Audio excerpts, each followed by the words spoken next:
할렐루야. 네, 오늘은 말라기서 6번째 시간입니다. 네, 앞에 자막은 지금 5번째라고 되어 있는데요. 6번째 시간이고요.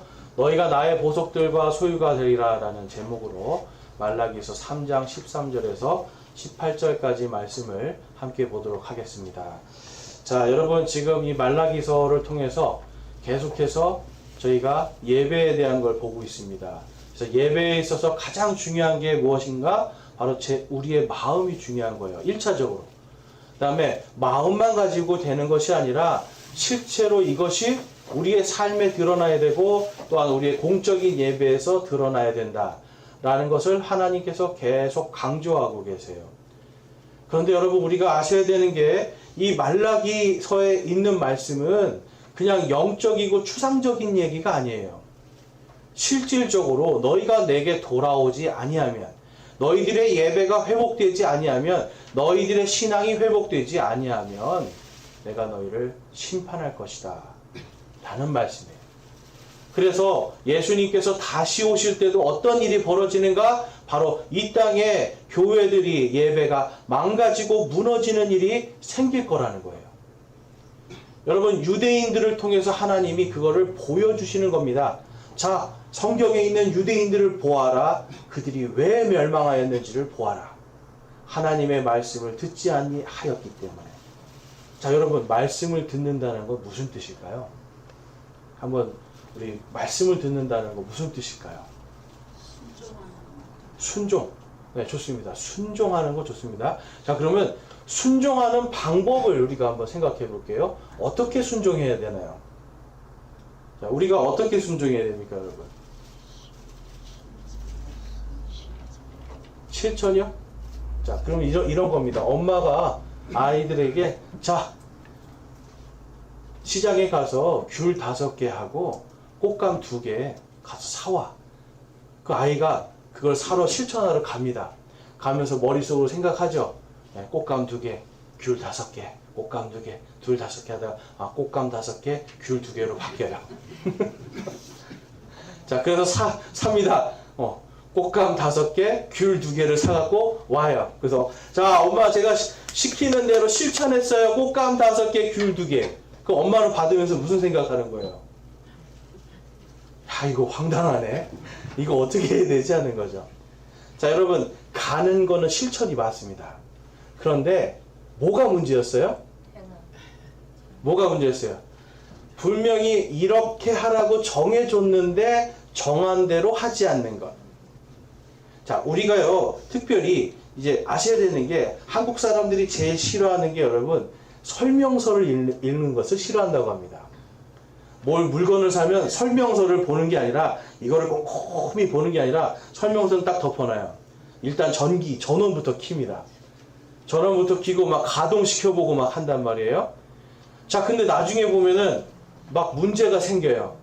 그래서 다시 그때 가서 설명서를 보면 어때요? 아, 내가 잘못 알고 있었구나.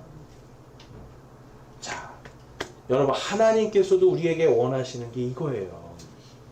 순종한다라고 그러는데 전부 다 내 순종을 한단 말이에요. 내 순종. 하나님의 말씀에 이렇습니다 라고 하면 하나님의 말씀대로 해야 되는 거죠.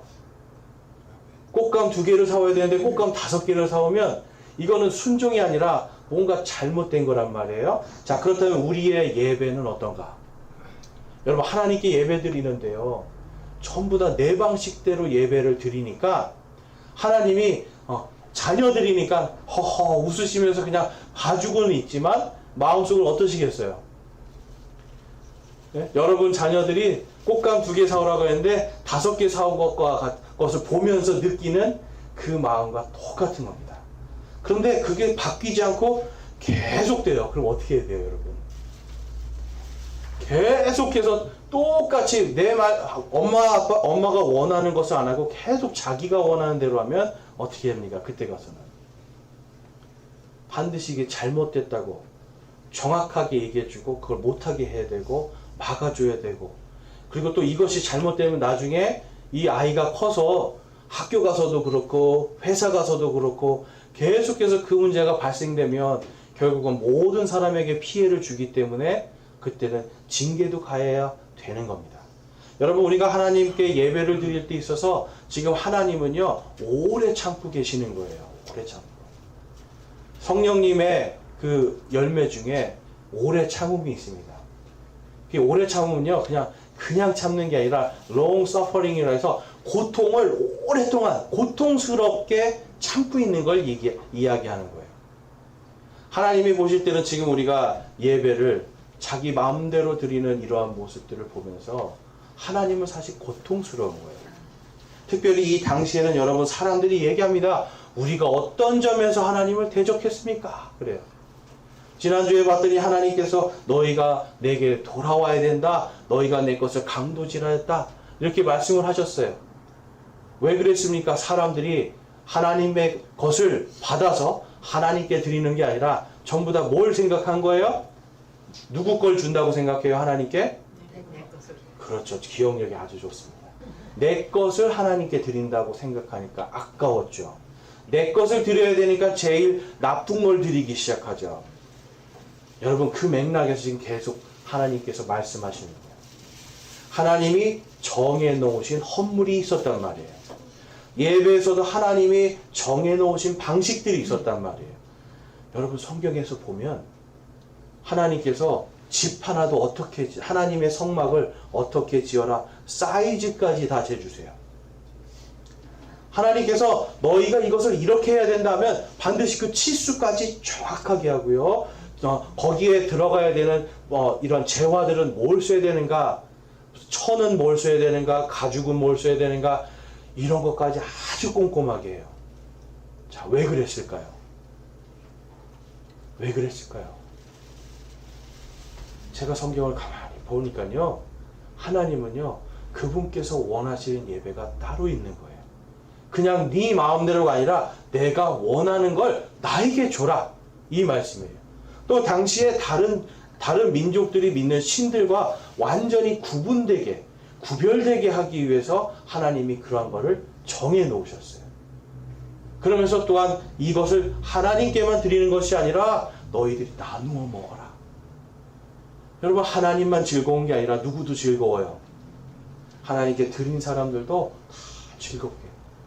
근데 하나님께서 원하시는 것은 이것을 정확하게 할 때 우리가 다 즐겁고 행복하다. 하나님도 즐겁고 행복하고 사람들도 즐겁고 행복해야만 여러분 그것이 진짜 예배입니다. 그런데 어느 경우 보면 우리는 우리가 즐거운 예배를 드리고 있다라는 거예요. 내가 즐거운 예배. 최근에 어떤 분과 얘기하다 보니까 홍대에 가면 그 젊은이들을 위한 교회가 많대요. 그 젊은이들이 있는 교회 중에 하나는 의자가 없답니다. 의자가 없이 나이트클럽처럼 그냥 길쭉한 테이블만 있어요. 그래서 예배 드릴 때도 다 춤추고 완전히 그 나이트클럽처럼 아예 성경책도 안 보일 정도로 깜깜하게 해놓고 빛이 막 돌아가고 거기서 자기가 막 춤추다가 목마르잖아요. 그럼 어떻게 해요? 교회니까 술 마실 수는 없고 이제 뒤에 가가지고 음료수들 가지고 딱 놓고 마시면서 막 춤추면서 예배 드려요. 거기를 간다는 거예요. 왜 가냐? 거기 가면 그곳은 나를 즐겁게 해준다는 거예요. 여러분 성경의 말씀 속에서 우리가 보면은 예배가 저는 어떤 형식이나 이런 걸 지금 제가 질책하거나 그걸 따지는 게 아니라 마음이 그리고 그곳에서 행해지는 게 전부 다 하나님을 위한 것이 아니라 누구를 위한 거예요? 나를 위한 거예요. 나를 위한 예배.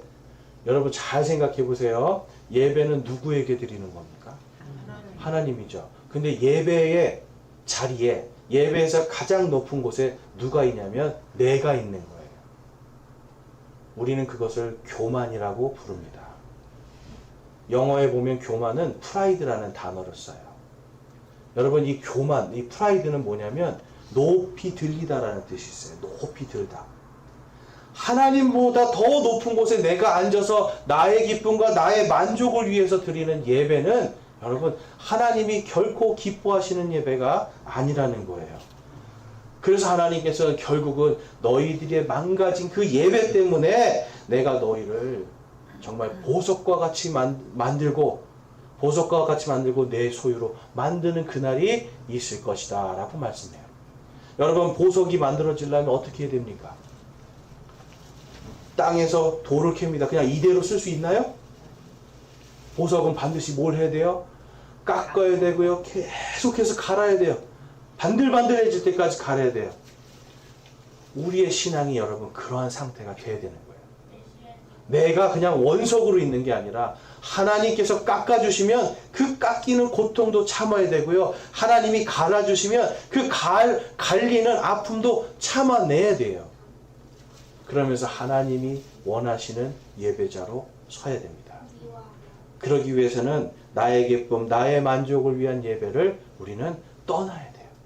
돌아가야 돼요. 다시 하나님께로. 하나님의 말씀과 규례들로 돌아가야 된다. 오늘 말씀의 핵심적인 말씀입니다.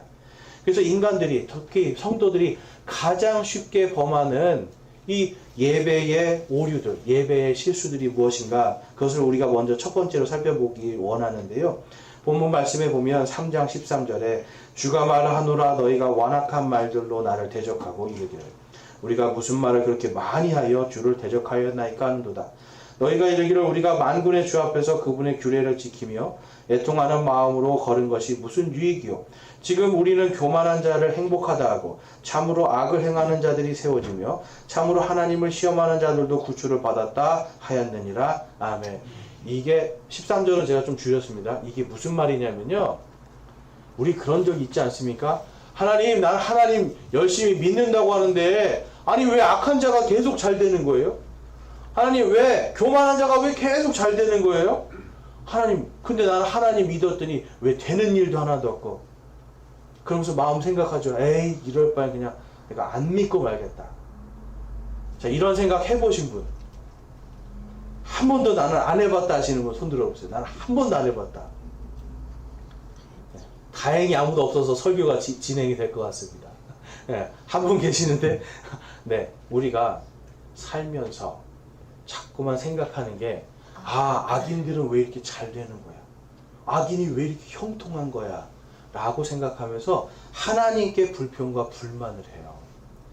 그러면서 뭐라고 하냐면, 야, 교만한 자가 더 행복하네?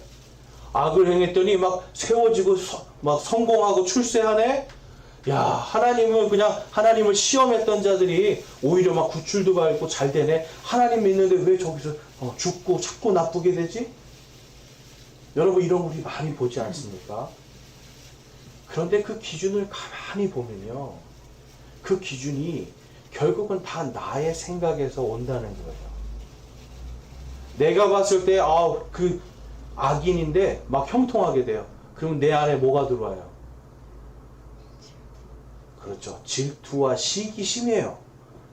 교만한 자인데 자기가 볼 때, 분명히 저기 망해야 되는데, 저렇게 교만한데 막 출세하고 있어. 그러면 어떻게 돼요? 그렇죠. 그래서 한국 사람들은 뭐예요? 사촌이 논을 사면, 땅을 사면 배 아프다. 내가 못 먹을 감이면 어떻게 한다? 찔러버린다. 여러분, 이게 한국 사람의 습성입니다. 남이 잘 되는 걸 못 봐요. 그래서 시기와 질투가 계속 있는 거예요. 그리고 남보다 내가 뭔가 뒤처지고 못할까봐 그거에 대한 두려움들이 계속 있는 거예요. 이스라엘 사람들도 똑같았습니다.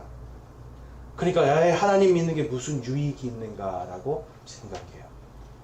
그런데 정말 구원의 기쁨이 있는 사람들, 정말 하늘의 소망이 있는 사람들은 성경에 보면 내가 정말 죽을지언정 내가 죽으면 죽겠습니다 하고 가요.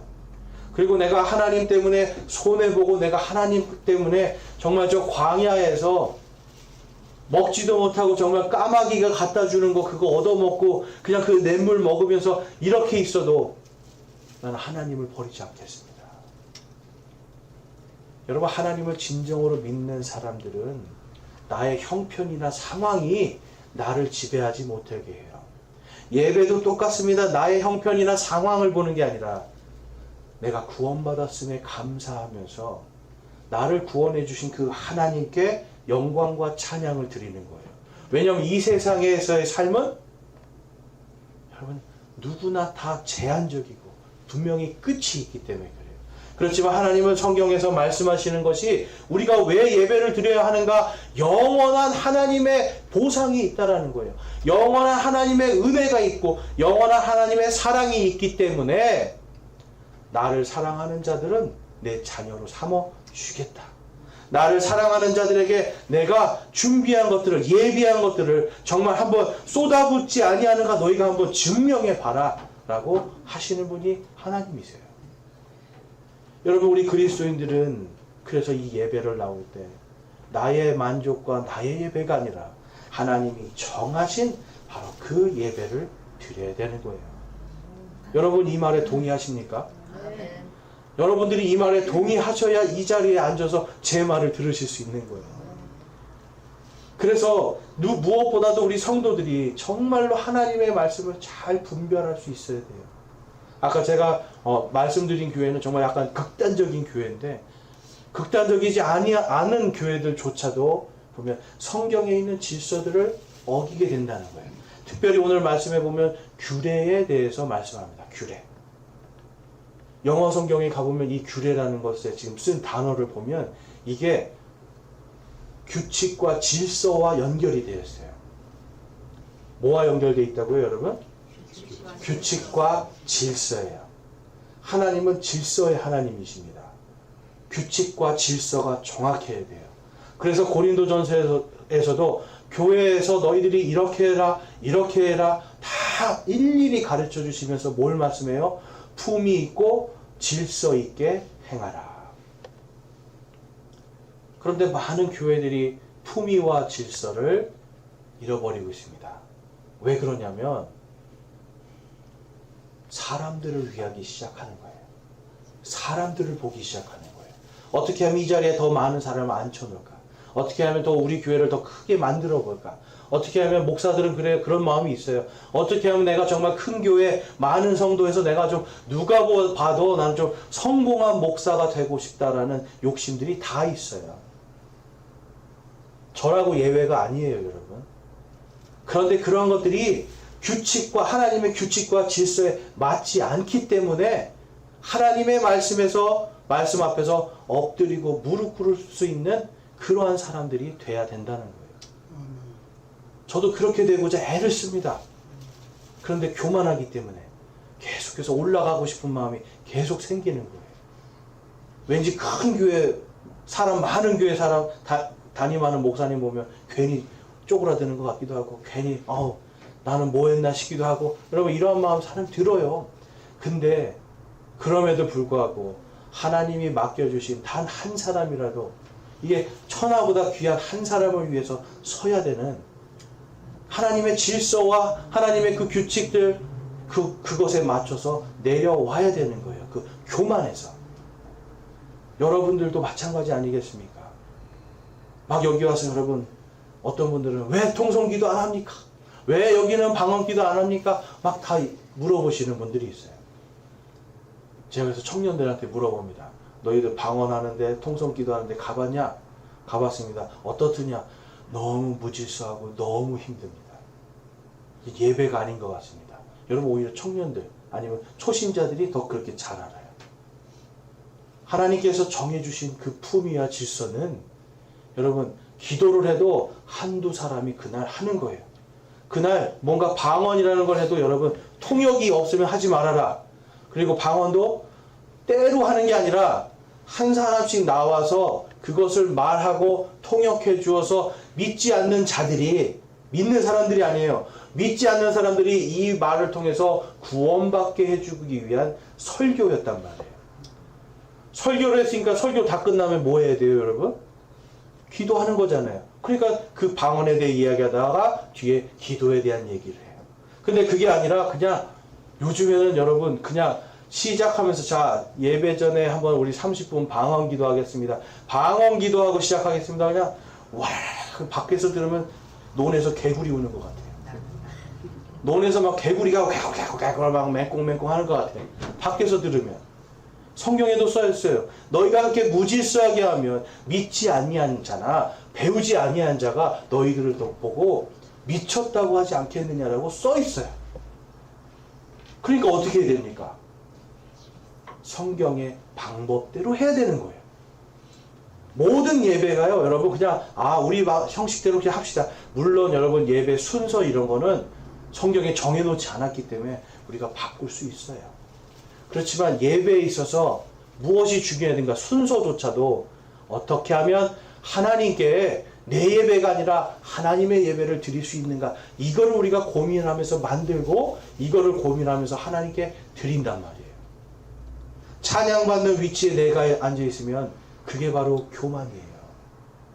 자랑하고 뭔가 높여지는 자리에 내가 있으면 바로 그게 교만이에요. 그런데 교회에서 성도들이, 저나 여러분들이 내가 높아지고 내가 자랑받는 자리에 앉으려는 마음을 갖는 순간 그 예배는 하나님의 예배가 될 수 없는 겁니다. 여러분 여기에 동의하십니까? 그래서 우리가 이 교만한 자들, 이 교만을 통해서 하나님을 대적하지 않는 사람들이 되어야 돼요. 여러분 교만의 시작은 누구일까요? 교만의 시작. 여러분을 교만하게 만든 그 기원이 있습니다. 그 이름은 사탄이라고 하죠. 여러분 사탄이 이사야서 14장에 가보면 어디까지 올라가고 싶어 하냐면 지극히 높으신 하나님의 자리까지, 그 너머까지 가서 앉고 싶었던 존재가 사탄이에요. 그런데 지금 오늘날 우리 성도들이요, 여러분 사탄보다 더 사탄 같은 생각을 한단 말이에요. 하나님 봤더니, 하나님 교회 다니는데 왜 나한테 복을 안 주세요? 교회 다니는데 왜 내가 하나도 유익하지 않고 계속 힘들어요? 보세요, 저 사람은 저렇게 별로 믿지도 않는데 잘 되고요. 뭔가 문제 있는데 출세하는데 하나님 나는 왜 이래요? 내가 이럴 바에는 그냥 하나님 조금만 믿고 그냥 세상 거 따라가겠습니다. 세상 거 제가 따라가서 저도 정말 저 사람처럼 되고 싶습니다. 여러분 예배에 나오는데 우리가 계속해서 하나님을 대적하고 있는 이러한 교만의 마음들이 사라져야 돼요. 주시는 분도 하나님이시고 거두어 가시는 분도 하나님이시고, 우리가 이 땅에서 가져야 될 소망은 오직 하나님께서 주시는 것들에 만족해야 되는데, 이미 우리는 영원한 생명이라는 엄청난 은혜를 받았어요. 죄사함이라고 하는 엄청난 은혜를 받았어요. 그런데 하나님께서 천국도 우리에게 허락해 주신다고 하고 하나님의 왕국을 다 그분의 자녀들에게 다 상속해 주시겠대요. 여러분 이미 엄청난 복을 받았기 때문에 이 땅에서 시기하고 질투할 이유가 하나도 없습니다. 데살로니가 전서 2장에 가보면 2장 2절에서 4절에 보면, 너희는 영으로나 말로나 혹은 우리에게 왔다는 편지로나 그리스도의 날이 가까이 이르렀다 해서 쉽게 마음이 흔들리거나 불안해하지 말라. 아무도 어떤 방법으로든 너희를 속이지 못하게 하라. 먼저 떨어져 나가는 일이 일어나고 저 죄의 사람 곧 멸망의 아들이 드러나지 아니하면 그날이 이르지 아니하리라. 그는 대적하는 자요 하나님이라 불리거나 혹은 경배받는 모든 것 위로 자기를 높이는 자로서 하나님처럼 하나님의 성전에 앉아 자기가 하나님인 것을 스스로 보이느니라. 아멘. 이 말씀은 마지막 때 나타날 적그리스도의 모습을 정확하게 설명하고 있습니다. 적그리스도는 예수님을 대적하는 자예요. 근데 예수님을 대적하는 자가 어떤 자인가? 바로 하나님의 자리에 앉아서 경배를 받는데요. 자, 저는 지금 적그리스도 얘기를 하려는 게 아니에요. 여러분 하나님의 자리에 앉아서 경배받으려는 마음이 바로 적그리스도의 바로 그 영이에요. 우리가 살아가면서 예배를 드리는데 하나님께 예배 드리는 게 아니라 하나님을 자꾸 부린단 말이에요. 하나님, 제 주일 한 번도 안 빠졌는데 왜 나는 이래요? 나 이렇게 정말 하나님 앞에서 열심히 했는데 나 왜 이래요? 그런단 말이에요. 나 왜 이렇게 힘들어요? 얘기한단 말이에요. 그러면서 얘기하죠. 하나님, 제가 원하는 거 이거 해주세요. 그래요.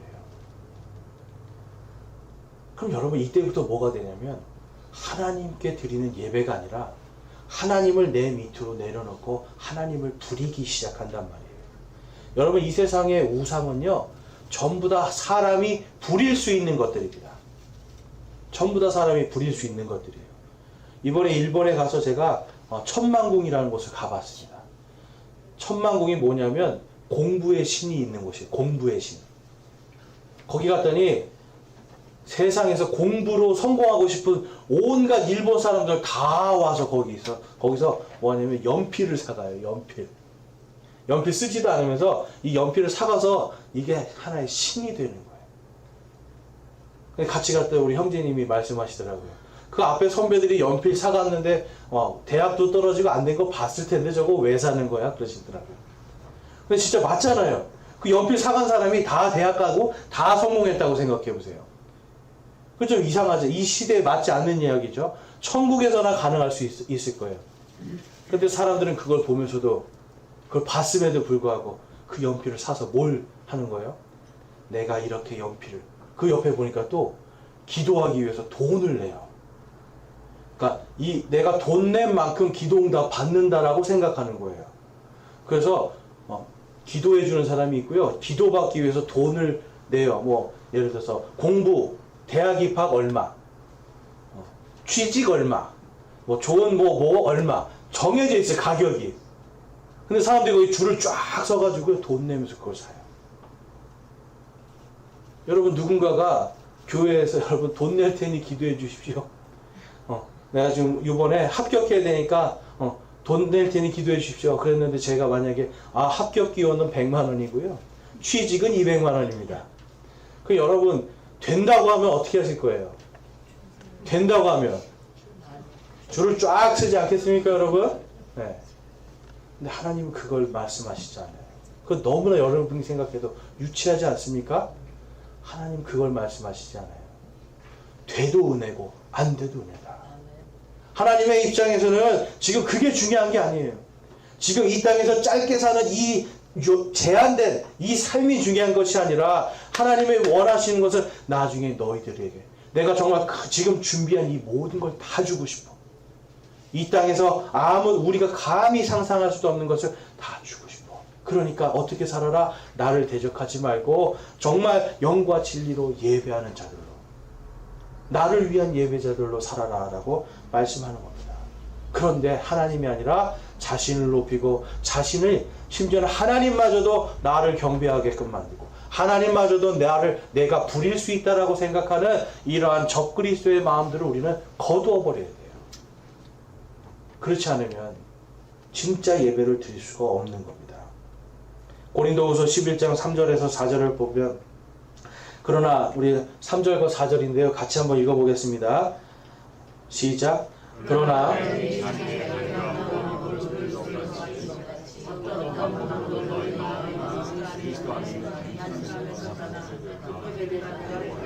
두려워하였노라. 만일 누가 가서 우리가 선포하지 아니한 다른 예수를 선포하거나 혹은 너희가 받지 아니한 다른 영이나 너희가 수용하지 아니한 다른 복음을 받게 할 때에 너희가 그를 잘 용납하였도다. 아멘. 자, 여러분 아담과 이브의 얘기하는데 지금 이브의 얘기를 하면서 복음에 대해서 이야기합니다. 여러분 이브의 복음이 있어요. 이브의 복음. 이브의 복음이 뭐 신학책에 나와 있는 건 아니고요. 제가 이거 말씀 준비하면서 이건 이브의 복음이었구나 생각이 되는 거예요. 자, 하나님께서 정하셨죠. 동산에 있는 모든 것 다 먹어도 돼. 심지어는 생명나무에 있는 것도 먹어도 돼. 그런데 딱 하나 선악을 알게 하는 선악과 나무의 열매는 먹지 마 그랬어요. 여러분 선악을 구별하시고 심판하시는 분은 오직 하나님밖에 없습니다. 정죄하시는 분은 하나님밖에 없고요. 인간은 사실 악에 대해서 알 필요가 없는 거예요. 하나님께 오직 순종만 하면 되는 거였어요. 자, 근데 이브가 어떻게 합니까? 사탄이 와서 괜찮아, 먹어도 안 죽어. 하나님이 오히려 너희가 그걸 먹으면 너희 눈이 열리고 지혜로워져서 저 신들처럼 될까봐 한다라고 그래요. 왜냐면 너희가 하나님 자리에 올라갈까봐 하나님이 못 먹게 한 거야 라고 해요. 그랬더니 이브가 딱 선악과를 보면서 뭐라고 그래요? 야, 정말 보암직하고 먹음직하고 지혜롭게 할 만하다. 지혜롭게. 그 지혜롭게라는 말이 중요해요. 뭐냐면 지금까지는 하나님의 명령에 순종하면서 살았는데 이제는 하나님이 없이도 살 수 있는 지혜를 얻겠구나. 먹어도 안 죽겠구나. 그래서 딱 먹고 보니 어때요? 눈이 밝아져. 여러분 성경 자세히 잘 보셔야 돼요. 먹고 바로 눈이 밝아진 게 아니에요. 먹고 남편에게 줍니다. 남편이 먹어요. 그때 어떻게 돼요? 둘이 눈이 밝아지고 벌거벗은 것을 보게 되는 거죠. 죄가 뭔지를 알게 돼요. 부끄러움이 뭔지를 알게 돼요. 원래는 알 필요가 없는 존재들이 죄와 부끄러움을 알게 되니까 그때부터는 이제 죄에 대해서 내가 하나님의 자리에 앉아서 죄도 지을 수 있는 존재가 돼요. 여러분, 우리가 얼마나 죄를 잘 짓습니까? 죄에 관한 한은 여러분 대학교를 안 나와도 전부 다 여러분 거의 박사급으로 할 겁니다. 네. 웃으시는 분은 더 박사실 것 같고, 네. 우리는 정말 죄에 대해서는 박사급으로 죄를 지을 수 있는 사람들이에요. 그런데 사람이 이 모든 것들을 하는 것의 첫 번째 바로 교만이라는 거예요. 하나님의 자리에 딱 앉아서 하나님보다 더 지혜롭게. 그래서 여러분 어떤 경우는 우리가 하나님께 의뢰하고 하나님께 내가 기도했는데 하나님께서 나에게 마음을 주셔서 하나님께서 가라고 하고 하나님께서 하라고 하고 하나님께서 하나님의 뜻대로 하고자 애를 쓰는데 거기까지는 너무 순수한데 그 다음에 뭐냐면 하나님의 질서에서 벗어나 있는 거예요. 마치 2개를 사라고 했는데 5개 사오는 사람처럼 계속해서 내 원하고 내가 원하는 것, 내가 바라는 것들로 하나님을 부리려고 한단 말이에요. 하나님이 나에게 맞춰지게 한단 말이에요. 또 내가 하나님께 맞춘다고 생각하지만 실제로 성경 말씀에 있는 대로 하지 않아서 결국은 하나님께서 보실 때 이거 참 아쉽다라고 하는 것들이 생긴단 말이에요. 요한복음 8장 44절에서 45절에 보면 너희는 너희 아비 마귀에서 났으므로 너희 아비의 욕망들을 행하려 하느니라. 그는 처음부터 살인자요 자기 속에 진리가 없으므로 진리 안에 거하지 아니하고 거짓말을 할 때에 자기의 것으로 말하나니 이는 그가 거짓말쟁이요 거짓의 아비이기 때문이라. 그런즉 내가 너희에게 진리를 말하므로 너희가 나를 믿지 아니하는도다. 아멘. 예수님 당시에 여러분 예수님이 복음을 선포하실 때 회개하라 하늘의 왕국이 가까이 왔노라 라고 선포하셨어요.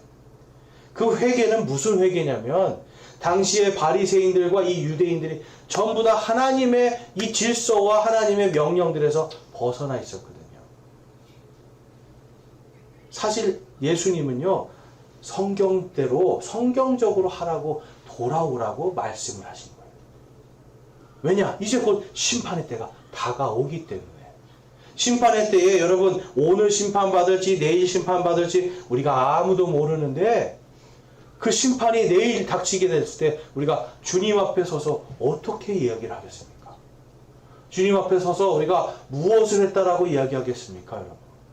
마태복음 7장에 보면 우리가 기적들을 일으켰습니다. 우리가 마귀들을 내쫓았습니다. 막 다 해요. 그런데 하나님이 뭐라고 하세요? 난 너희가 도대체 난 너희가 누군지 모르겠다 그래야. 누군지 모르겠다. 그럼 도대체 뭘 했냐는 거죠. 뭘 했냐고. 여러분 사탄은요. 여기서 보면 거짓의 아비라는 건 그 기원을 얘기하는 거예요. 진리를 무시하는 것의 아비예요. 하나님의 말씀을 무시하는 것의 아비가 된 것이 사탄입니다.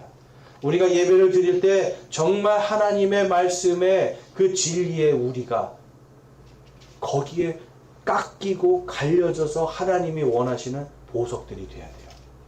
그런데 그걸 할 수 없기 때문에 하나님께서 다음같이 말씀합니다. 말라기 3장 16절 말씀.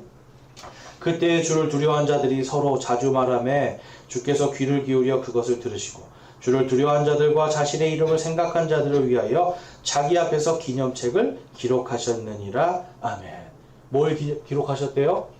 기념책을 기록하셨대요. 여러분 다니엘서 12장에도 가보면 하나님께서 정말 하나님께서 생명에 이르는 생명책에 기록하시는 내용이 나옵니다. 이름을. 많은 경우에 여러분 우리가 좀 잘못 알고 있는 게 뭐냐면 생명책의 이름이 이미 기록이 돼 있는 거예요. 저와 여러분. 하나님께서 언제부터 우리를 사랑하셨다고요? 태초 이전부터 우리를 아시고 우리의 이름을 아세요. 그 이름이 생명책에 기록되어 있어요. 그런데 우리가 살면서 하나님을 믿지 않고 하나님의 말씀을 들어도 도무지 하나님을 대한 믿음을 갖지 않고 죽었을 때는 그 이름이 생명책에서 지워지는 겁니다. 잘하면 적는 게 아니라 하나님은 우리를 사랑하시기 때문에 믿지 아니할 때 이제는 내 자녀가 아니다라고 지우시는 거예요. 하나님께서 그래서 지금 이 말씀에서 지금 기념책을 기록하였다라고 말씀합니다. 이 책을 기록하여 우리를 사랑하시길 원하시는 거죠. 그 다음에 17절과 18절에 가보면 만군의 주가 말하노라 내가 나의 보석들을 만드는 그날에 그들을 나의 소유로 삼을 것이요 또 사람이 자기를 섬기는 자기의 친아들을 아끼는 것 같이 내가 그들을 아끼리니 그때에 너희가 돌아와서 의로운 자들과 사악한 자들을 분별하고 하나님을 섬기는 자와 섬기지 아니하는 자를 분별하리라. 아멘. 여러분, 하나님께서 너희들이 하지 못하기 때문에 여러분, 우리는 우리 스스로요 절대로 보석 같은 사람이 될 수 없습니다. 보석 비슷한 사람은 될 수 있을 수 있어요.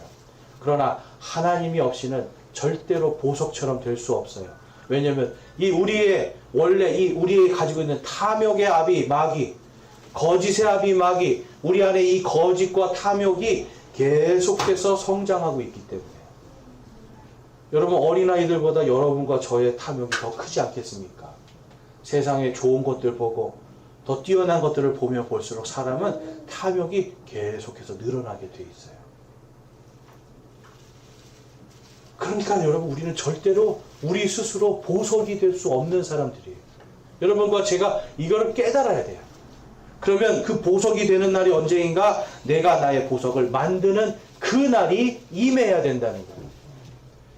그래서 그리스도인들은 예수 그리스도께서 다시 오실 때 보석과 같은 자들로 드러나게 되어 있습니다. 그때 우리가 하나님의 완전한 소유로 하나님께 받아들여지는 그날이 오게 되는 겁니다. 하나님은 그 보석과 같이 된 자들을 하나님의 소유가 되기를 원하시는 거예요. 그래서 이 땅에서 살면서 우리가 하나님 앞에서 좀 더 신실하게 살아가도록, 첫 번째는 구원 받아야 되는 거고요. 두 번째는 이 땅에 살아가면서 우리가 정말 하나님 앞에 납작 엎드려서 하나님께서 원하시는 것을 드리고 하나님께서 원하시는 삶을 질서대로 하나님께서 정하신 규칙대로 살기를 소망하며 계속해서 믿음의 길을 가야 된다는 거예요. 그러할 때 지금은 힘들지만 데살로니가전서 4장에 보면 하나님께서 우리를 다 그날에 보석을 만드는 날에 우리를 다 불러서 이 땅에 엄청난 진노와 이 땅에 심판이 있을 때 우리를 다 불러서 공중에서 주님을 만나고 주님과 함께 우리가 화평을 누리고 잔치를 열게 해주시겠다라고 약속하고 있어요. 자, 그런데 그때가 언제인가? 고린도후서 5장에 가보면 우리가 다 그리스도의 심판석 앞에 서는 날, 우리가 다 부활하여서 그리스도의 심판석 앞에 설 것이다 라고 기록하고 있습니다. 여러분, 성경에 있는 그리스도의 심판석은 믿지 않는 자가 서는 곳이 아니라 믿는 자가 한평생 살면서 이 사람이 하나님 앞에 쉽게 말해서 보석같이 살았는가, 그 안에 보석이 남아있는가, 그 안에 금이나 은이 남아있는가 하나님이 보시겠다는 거예요. 고린도전서 3장 12절에 가보면 만일 어떤 사람이 이 기초 위에 금이나 은이나 보석이나 나무나 건초나 짚을 세우면 각 사람의 일이 드러나리라. 그날이 그것을 밝히 드러내리니 이는 그것이 불에 의해 드러나고 그 불이 각 사람의 일이 어떤 종류인지 시험할 것이기 때문이라. 어떤 사람이 그 기초 위에 세운 일이 남아 있으면 그는 보상을 받고 어떤 사람의 일이 불타면 그는 보상의 손실을 당하리라. 그러나 자신은 구원을 받되 불에 의해 받는 것 같이 받으리라. 아멘. 여러분, 하나님이 마지막 때 우리가 정말 다 부활하여서 주님의 그리스도의 심판석 앞에 설 때에 이 땅에서 어떻게 살았는가를 불로 심판하십니다. 우리의 삶을 성령의 불로 심판하세요. 그런데 어떤 사람들을 봤더니 한평생 금이나 은이나 보석 이런 것이 아니라 그냥 불만 쑥 스치면 타버릴 지푸라기, 건초, 나무 이런 걸 위해서 살았단 말이에요. 여러분, 당시에는 요즘 우리나라도 그렇지만 우상을 다 뭘로 만들었을까요? 나무 깎아서 만들고요. 그 다음에 우리도 지푸라기 엮어가지고 무슨 상 만들지 않습니까? 이렇게 만들고요. 그 다음에 또 뭐 있어요? 건초 같은 거, 이런 거 다 풀 모아가지고 이런 것들로 우상을 삼았단 말이에요. 제가 예전에 어딜 가봤더니 그 집 건초 더미들을 이렇게 모아가지고 거기를 무슨 신당처럼 모셔놓은 것도 본 적이 있는데, 여러분 이것처럼 당시에는 이 우상 숭배, 그러니까 이 땅을 살아가면서 자신이 교만해지고 이 땅에서 하나님이 없이 살아가는 그러한 모습들로 살아간 것은 하나님이 보실 때 뭐예요? 아무리 교회를 열심히 나오고 아무리 하나님의 일을 하고 아무리 기적을 일으켰어도 그건 내가 정한 것이 아닌데 쓸데없는 건데 하면서 다 사라져버려요. 그러면 이 땅에서 하나님의 질서와 규칙대로, 규례대로, 하나님이 원하시는 대로 우리가 예배드리는 사람들, 그렇게 사는 사람들은 금처럼, 은처럼, 보석처럼 나타나게 될 것이다 라고 성경이 말씀해요. 그런 사람들만 뭐를 받는다? 보상을 받을 수 있다. 아무것도 남지 않는 사람은 보상을 잃게 될 것이다. 여러분 이 말씀이 얼마나 은혜가 되는 줄 아세요? 뭘 잘해야 주신다는 게 아니라 이만큼 보상을 준비해 놓고 계시는 거예요. 야, 내 아들이 이제 오는구나. 내가 줄게 지금 이만큼 지금 준비하고 있어요. 그런데 와서 봤는데 아들이 전혀 하나님 아버지와 아버지의 말씀에 뜻에 합하지 않게 살아왔어요. 마음대로 죄짓고 마음대로 살다가 하나님 앞에 오고 마음대로 우상 숭배하고 자기를 높이고 교만하면서 하나님의 자리에 앉아있다고 왔어요. 그럼 그 사람은 금이나 은이나 보석을 찾아볼 수가 없겠죠. 여러분 그래서 이게 예배가 굉장히 중요한 거예요. 여기에 와서 내가 하나님께 어떤 예배를 드려야 되는가를 깨달을 때 세상 속에 나가서도 내가 하나님 앞에 어떻게 진정으로 삶의 예배를 드릴까를 깨닫게 되고 그것을 우리가 실천할 수 있는 거예요. 제가 말씀드린 것처럼 이 실천은 내가 하는 실천이 아니라 하나님의 말씀대로 하나님이 받으시기에 합당한 것들로 실천하는 바로 그러한 예배자들로 우리가 서야 될 줄로 믿습니다. 여러분 이 길은 좁은 길입니다. 사람들이 가고자 하지 않는 길이고 사람들이 원하지 않는 길이에요. 그런데 예수님은 뭐라고 하셨어요? 넓은 길로 가라고 하셨어요? 좁은 길로 가라고 하셨어요? 좁은 길이에요. 좁은 길로 가고 힘들고 어렵지만 그 끝은 하나님의 영광이 기다리고 있고요. 하나님의 엄청난 보상이 우리를 기다리고 있어요. 상속이 우리를 기다리고 있어요. 그러나 넓은 길, 멸망의 길로 계속해서 걸어가면 그 끝은 여러분 멸망이에요. 지옥에 떨어지지 않아도 제가 가만히 생각해 보면 더 아찔한 게 영원히 저기 내 건데 하나님 주신 내 건데 나 그거 못 받고 영원히 살아야 돼. 하나님이 주신 기쁨과 소망과 행복은 있죠. 그렇지만 하나님께서 원하시는 영원한 삶은 아니에요. 하나님이 우리에게도 말씀하시는 거예요. 돌아오라고. 나를 대적하지 말고 네가 원하는 걸 나한테 주는 게 아니라 내가 원하는 걸 나에게 주라. 내가 원하는 예배자로 서고 내가 원하는 삶으로 살아라. 네 뜻이 아니라 내 뜻대로 살아라 라고 말씀해요. 이 길은 좁은 길이지만 이 좁은 길의 끝에는 내가 반드시 보상해 줄 것이다 라고 약속하고 계십니다. 여러분 이 약속을 믿으십니까? 아멘. 그렇다면 우리가 좁은 길, 좁은 문으로 가기를 소망합시다. 이 하나님의 질서와 하나님의 규례들을 지켜서 다음 주에 이 자리에 올 때 우리의 삶이 정말 하나님 앞에 진정으로 하나님 제가 이번 한 주간 좁은 길을 걸었습니다. 제가 좁은 문으로 걸어왔습니다. 라고 말할 수 있어야 돼요. 여러분 이건 교만이 아니라 우리가 하나님 아버지와 인격적으로 이야기할 수 있는 거예요. 하나님 힘든데 믿음 지키고 왔어요. 하나님 힘든데 믿음 지키고 하나님 저 왔어요. 조금 넘어지기도 했는데 그래도 믿음 지키고 왔어요. 하나님 이번 주도 이 좁은 길로 갈 수 있게 도와주세요. 왜냐하면 그 끝이 나의 진짜 삶이기 때문에. 여러분과 제가 정말 하나님께서 우리에게 보상해 주시고 우리를 보석과 같이 만들어 주시고 우리를 그분의 소유로 만들어 주실 그 날을 소망하면서 이 땅에서 나의 예배, 나의 생각과 나의 뜻을 따르는 삶이 아니라 하나님이 원하시는 것을 드리는 예배, 하나님께서 원하시는 삶의 예배를 드릴 수 있기를 주님의 이름으로 축원합니다. 이 시간 함께 기도하시겠습니다.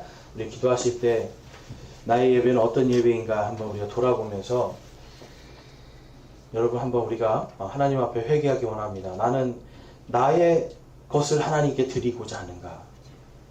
심지어는 하나님이 우리에게 주신 마음이지만 그것을 나의 것으로 드리고 있지는 않는가? 또 하나님께 은혜와 감사를 드리고 있지만 나의 방법으로 하고 있지는 않는가? 나는 교만한 자로서 하나님의 자리에 앉아 있지 않는가? 우리 회개하기 원합니다. 함께 회개하길 하며 하나님께 우리의 회개의 마음을 드리겠습니다.